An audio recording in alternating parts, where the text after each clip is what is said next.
The house on Hallow Hill had been abandoned for as long as anyone could remember.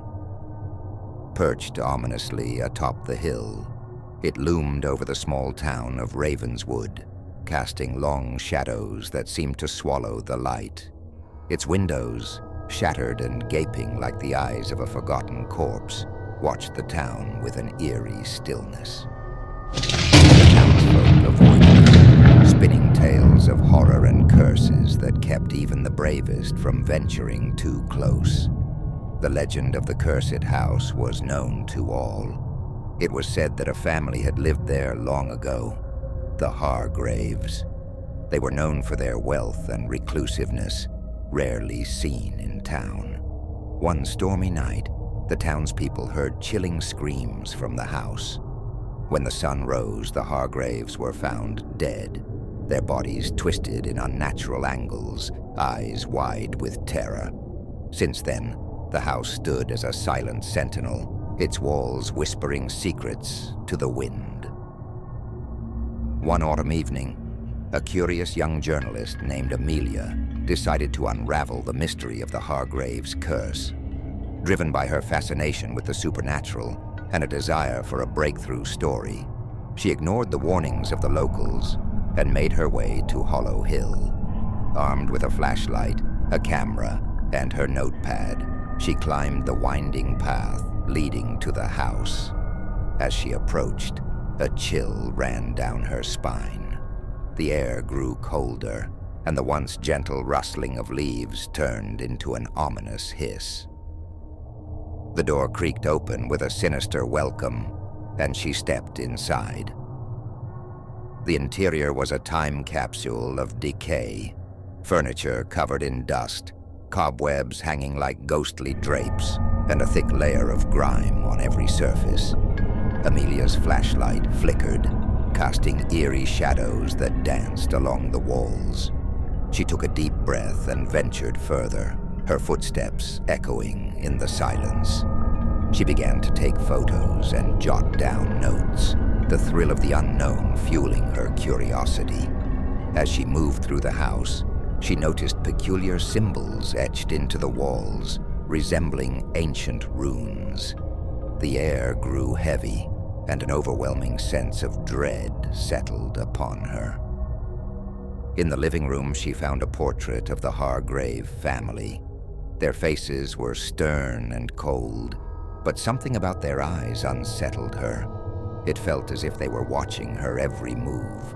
She shook off the feeling and continued her exploration, drawn to a large, ornate door at the end of a dark hallway. The door was locked, but a strange compulsion urged her to open it. Searching the house, she found an old rusted key hidden beneath a loose floorboard. With trembling hands, she unlocked the door and stepped into a room shrouded in darkness. As her flashlight illuminated the space, she gasped. The room was a macabre shrine. The walls were covered in disturbing paintings, depicting scenes of torture and despair. In the center stood an altar adorned with candles, their flames flickering despite the lack of a breeze. Upon the altar lay a book bound in human skin. Amelia's heart pounded as she approached the book, an inexplicable urge compelling her to read it. As she opened the book, a foul odor filled the room and the temperature plummeted. The pages were filled with incantations and dark rituals, the language ancient and foreboding. She began to read aloud, her voice trembling with fear. Suddenly, a deafening roar echoed through the house, and the ground shook violently. The house seemed to come alive. The walls pulsed, and the air was filled with ghastly wails. Shadows twisted and morphed into grotesque figures, advancing towards her with malevolent intent. Panic surged through Amelia as she realized the gravity of her mistake. She had awakened something ancient and evil, something that had been lying in wait. She tried to run, but the house seemed to conspire against her. The doors slammed shut, and the floorboards creaked and groaned, hindering her escape. The shadows closed in, their eyes glowing with a sinister light. She screamed, but her voice was swallowed by the darkness. Just as the shadows were about to envelop her, a blinding light filled the room. The symbols on the walls glowed with an ethereal brilliance, and the figures recoiled, hissing in pain. Amelia felt a warm hand on her shoulder and turned to see a young girl, her face serene and kind. "Follow me," the girl whispered, her voice like a soothing melody. Amelia obeyed, trusting the girl without question. They moved swiftly through the house, the shadows retreating in their wake. The girl led her to a hidden passageway that opened into a sunlit clearing. As they stepped outside, the house behind them trembled and groaned, the evil within it retreating back into the shadows. The girl turned to Amelia, her eyes filled with sorrow. "The curse was placed upon my family by those who sought our fortune.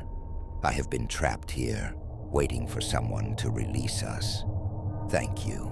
With those words, the girl faded and saw into the light, her spirit finally free. Amelia stood in the clearing, the weight of the experience settling upon her. She had uncovered the truth behind the curse and survived the horrors of Hallow Hill. The house, now silent and still, stood as a reminder of the darkness that once plagued it.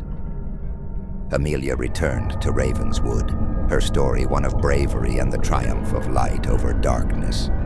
The townsfolk listened in awe as she recounted her ordeal.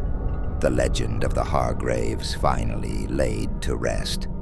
The house on Hallow Hill remained abandoned, but its curse had been broken, and the shadows that once haunted it were no more.